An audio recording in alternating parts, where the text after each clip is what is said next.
আসসালামু আলাইকুম, hello everyone, কেমন আছেন সবাই? আশা করছি অনেক ভালো আছেন অ্যান্ড ইটস মি তাসনিম।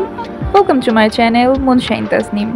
আজকে আরও একটা নতুন ব্লগ নিয়ে চলে আসলাম আপনাদের মাঝে, আশা করি ভালো লাগবে।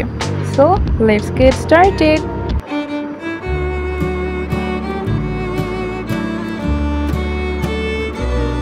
অনেক সকালবেলা উঠে আমি ঘর গুছাচ্ছিলাম, আমার ঘর, এই ঘর, ওই ঘর, মানে সব ঘর আর কি একটু গোছাচ্ছিলাম। তো এই ঘরে এসে খুব বেশি ফাঁকা ফাঁকা লাগছিল। সাহালরা এসে এই ঘরে ছিল। প্রতিদিন সকালে সাহাল উঠে আমাকে উঠাইতো, মানে ও অনেক সকালবেলা উঠতো, তো ঘুমাইতো সকাল সকাল, উঠতো সকাল সকাল। তো আমার ঘরে গিয়ে আমাকে উঠাইতো, আমার সাথে খেলা করতো। এই ঘরে এসে খুব ফাঁকা ফাঁকা লাগছে, ওকে খুব মিস করছি। তো যাই হোক, কি আর করা, মানুষ আসলে তো যেতেই হবে। পরে রান্নাঘরে এসে দেখি আপনি খিচুড়ি রান্না করছে, ভুনা খিচুড়ি। তো ভুনা খিচুড়ি রান্না করার রিজন আছে, যখনই আমাদের বাসায় মাংস রান্না করা হয় তো শেষের দিকে গিয়ে হয় কি, মাংসটার ঝোল শুকায় যায় আর ওইটা মানে একটু মানে জুসি জুসি থাকে না, ওই মাংসটা আর কেউ খাইতে চায় না। তো পরে আপনি করে কি, ওই মাংসটার মধ্যে ওই মাংসটা দিয়ে মানে এরকম করে খিচুড়ি রান্না করে ফেলে। আর এই খিচুড়িটা খাইতে জাস্ট মাইন্ড ব্লোয়িং, অনেক মজা লাগে।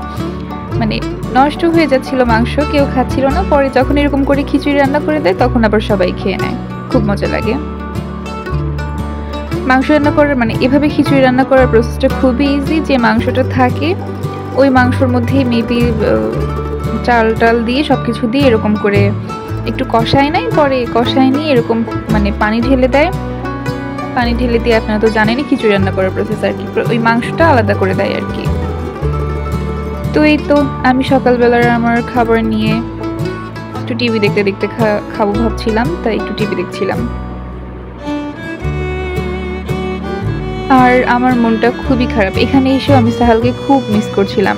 কারণ সকালবেলা যখন আমরা সবাই খেতে বসতাম তো ও তো ঘুম ভেঙে যেত, সবাই তো আর একসাথে খেতে বসতে পারতাম না। আমার হচ্ছে সাহালকে ধরা লাগতো, ওরা সবাই খেয়ে নিত, আমি সাহালকে ধরতাম, ও আমার কোলে থাকতো। আমি ওকে খুব বেশি মিস করছি।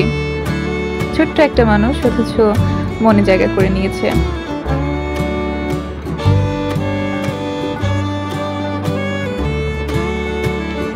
আর আমি এখানে এই কার্টুনটা দেখছিলাম, মানে এনিমি। এই এনিমিটা ছিল এরকম যে ছোট্ট একটা মেয়ে, ও একটা ভূতের প্রেমে পড়ে, হাস্যকর। তো আমি খাচ্ছিলাম, আপনারা বাসায় এরকম করে ট্রাই করে দেখবেন। যদি মানে এরকম হয় না যে মাংস রান্না করছে শেষের দিকে গিয়ে মাংস কেউ খাইতে চায় না, ঝুড়ি ঝুড়ি হয়ে যায়, ঝুড়ি ঝুড়ি হয় না আর কি, মানে জুসি থাকে না, আর জুসি না থাকলে মাংস খাইতে ভাল লাগে না। তো ওই মাংসটা দিয়ে এভাবে খিচুড়ি রান্না করে খেয়ে দেখবেন, খুব মজা লাগে।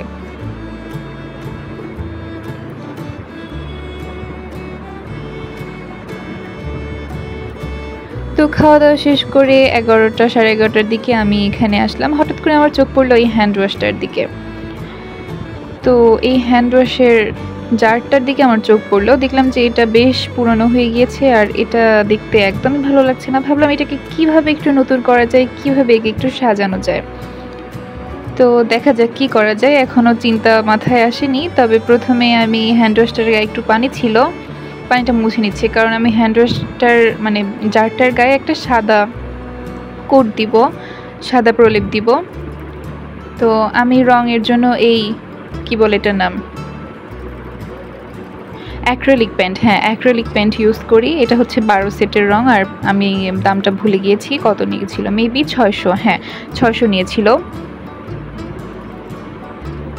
তো এই অ্যাক্রিলিক রঙটা ব্যবহার করি আমি, এটা ওয়াটারপ্রুফ। আরেকটা রঙ আছে আমার, ওটা ওয়াটারপ্রুফ না, ওটা পানি লাগলে উঠে যায়। আর যেহেতু এটা হ্যান্ড ওয়াশের বার, মানে হ্যান্ড ওয়াশের জার, তো হ্যান্ড ওয়াশের জার যেহেতু সবসময় পানি লাগে, তাই আমার এই অ্যাক্রিলিক কালারটা ইউজ করা লাগবে। আর এই রঙগুলোর মধ্যে আমার সবচেয়ে বেশি ইউজ হয় সাদা রঙটা, সাদা রঙটা প্রায় ফুরিয়ে গিয়েছে। এই তো আমি এভাবে জারটার উপরে সাদা রঙের কোট দিচ্ছিলাম।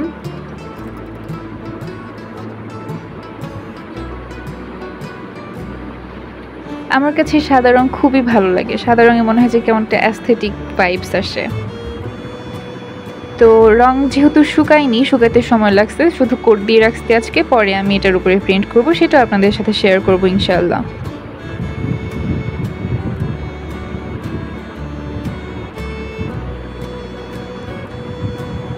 তো সাহাল যখন ছিল তখন হচ্ছে কাস্টার্ড বানানো হয়েছিল, যেটা আপনাদের সাথে শেয়ার করা হয়নি।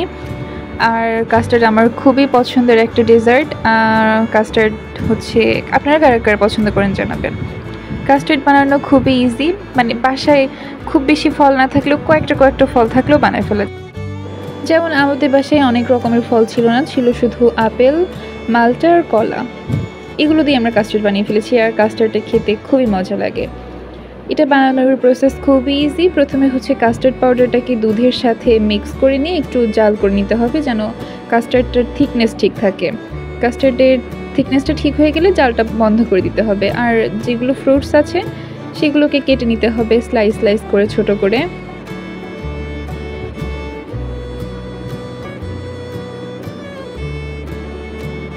যেভাবে আপনারা দেখতে পাচ্ছেন আমি করছি। চাইলে আপনারা আরও অনেক রকম ফল দিতে পারেন, এতে করে মানে কাস্টার্ডের টেস্ট আরও দ্বিগুণ বেড়ে যাবে।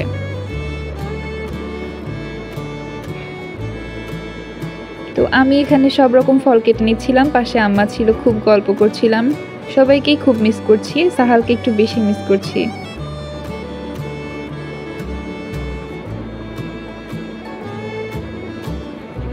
ও কত ছোট অথচ কত ভালোবাসার একটা মানুষ।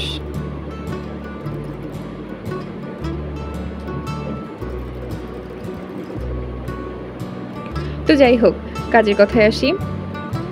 তো যে ফলগুলো কেটে নেওয়া হয়েছে আমি সেই ফলগুলোকে আগে বাটিতে করে একটু সার্ভ করছিলাম, মানে সমান করে ইকুয়ালি দিচ্ছিলাম আর কি।